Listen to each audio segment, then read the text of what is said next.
Let's have a look at how to add colour to your text. The default colour is black, except it's not really black, it's called automatic, and that's because it gets picked up from any scheme that is added to the document. But you don't need to worry about that. To all intents and purposes, it is black. We've been looking at how to select text, because you need to select text to tell the computer the changes that you want to make, where to apply it. And then we were looking at changing things like font style, size, bold, italic and underlined.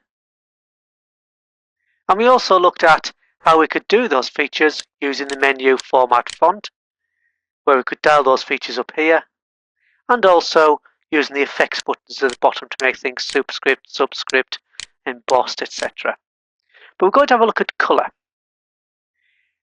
As I've got this dialog box open, I'll show you this feature first. We can use the font colour box. See, it's on automatic at the moment. If we click the drop-down arrow, we've got a range of colours that we can use. You can see it looks as though automatic is selected, but we can choose any colour. Let's choose red. And you can see the preview window, the effect that will have. You then click on OK, and as you can see, the text is red. What? It's not red? No, it's blue, or sort of a bluey green. And that's because the text is selected. And what selecting does, it inverts the colours.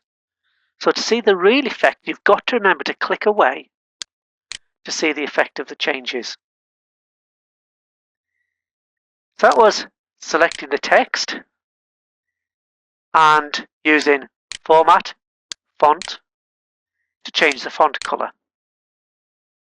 Let's change it to blue and OK.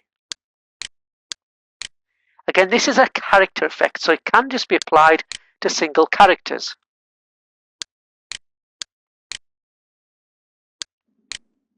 Change that to orange.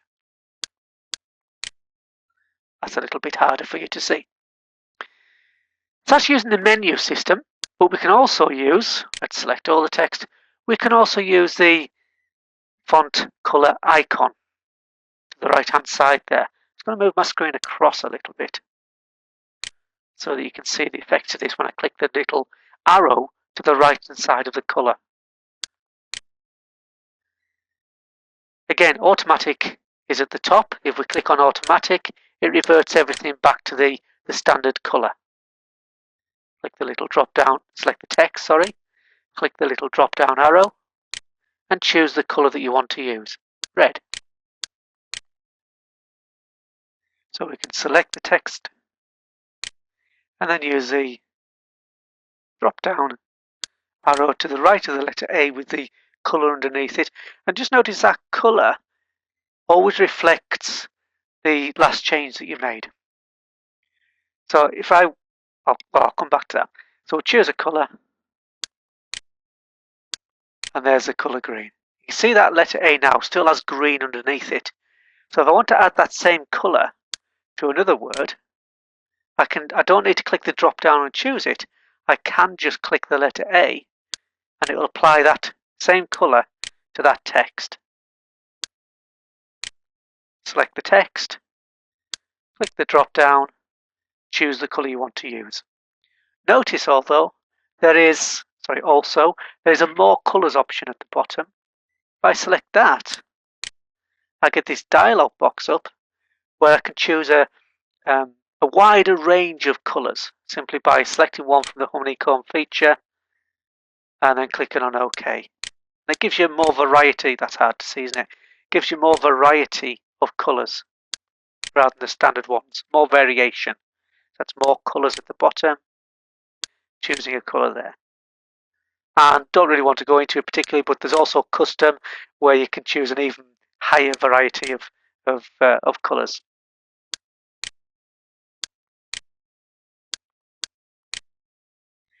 Finally, just going back to that menu system again, Format Font. That's where we choose the colour, and we've also got more colours there. Just put red for a second. Remember we talked about using underline, and we used the underline tool? Well, also in this dialog box, we can change the underline style. So from this drop-down arrow, I can choose one of a range of different styles there to give my underline to.